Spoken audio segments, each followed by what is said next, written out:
Thank you, Petras.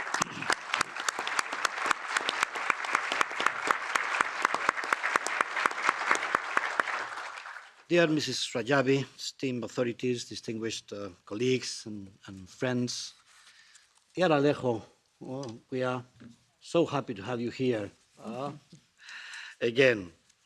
It's an honor for me to be here today at this important event alongside Mrs. Maryam Rajavi, a leader who has been and continues to be a beacon of hope and resistance against an oppressive regime, the regime of the Ayatollah in Iran. Her tireless struggle for a free and democratic Iran is an inspiration to us all. And we applaud her courage and determination, and we reaffirm our support for the legitimate resistance of the Iranian people represented by the National Council of Resistance of Iran. Now, dear friends, let me reflect on 3 points that I would like to single out of the current situation. First, the defense of a democratic Iran has become a matter of principle, not only for Iranians, but for the entire free world. In the context of an increasingly complex and dangerous region, the struggle for democratic values cannot be postponed or ignored. Iran, with its theocratic regime, represents a threat not only to the peace and stability of the region, but to the international community as a whole. The second important point, in my opinion, is the crucial role, the heroic role that Iranian women are playing in this struggle. And this is very bad news for the regime, I have to say. Iranian women are true pioneers of resistance.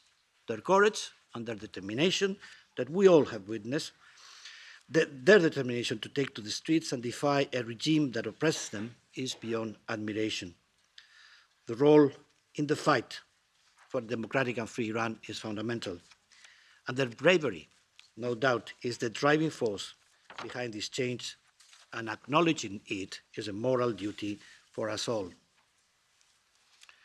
Third important point is that under the regime of Ayatollahs, Iran has taken on a destabilizing role both regionally and globally, and that has become more than obvious.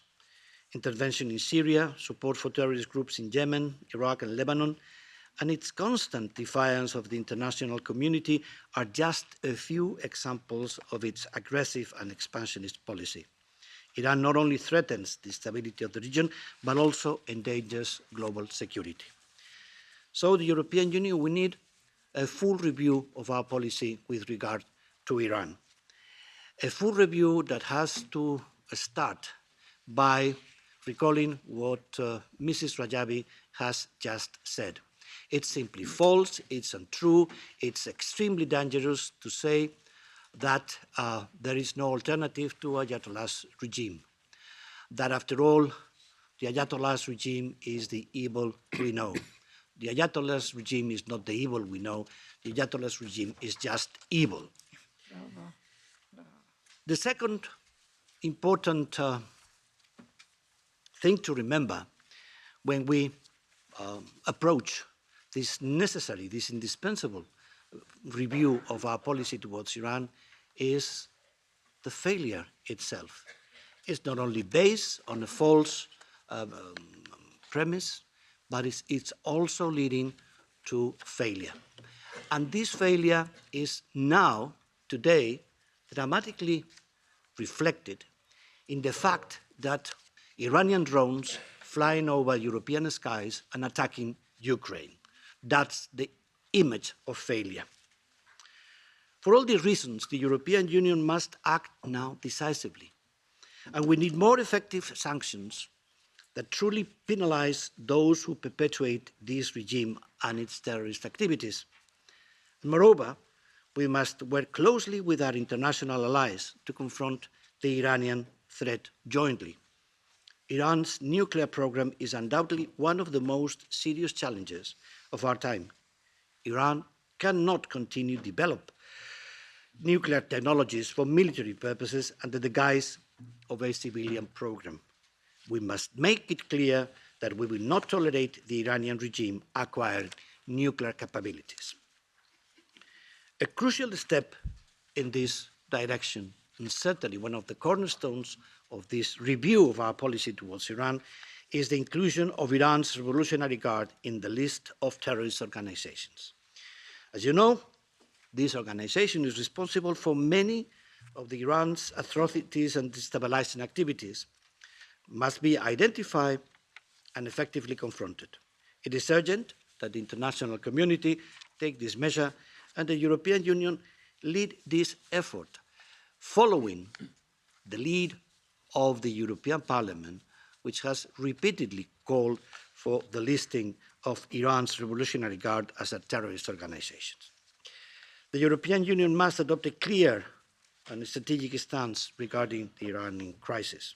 It's our duty as defenders of human rights and democracy to uphold the values that unite us and to act decisively against a regime that systematically violates these principles. The European Union must be strong and coherent voice in the fight for the freedom of peoples and cannot allow itself to become complicit in a regime that oppresses, tortures, and kills its own people. Finally, and to summarize what Iran should be, I want to recall the 10 points of Mrs. Rajavi. This political, civic, social platform that represents the future that Iranians aspire to and should form the basis of any political solution.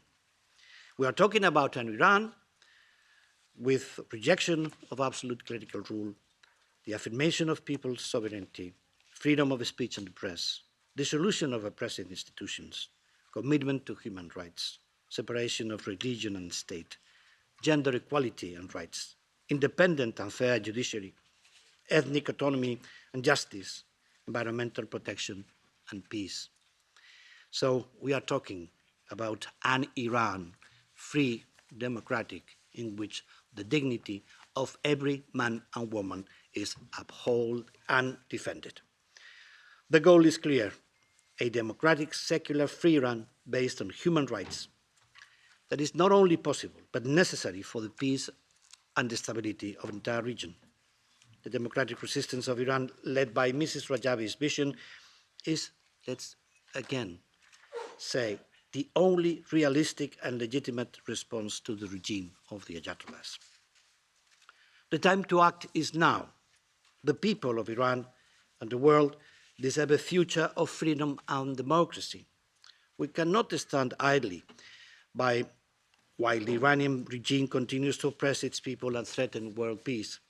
The European Union has the power and the responsibility to make a difference, and I'm confident that if we act with unity and determination, we can contribute to a free and democratic Iran and to a safer world for us all. So, Mrs. Rajavi, dear friends of the National Council for the Resistance of Iran, you can always count on us, the members of this House of the European Freedom. Thank you very much.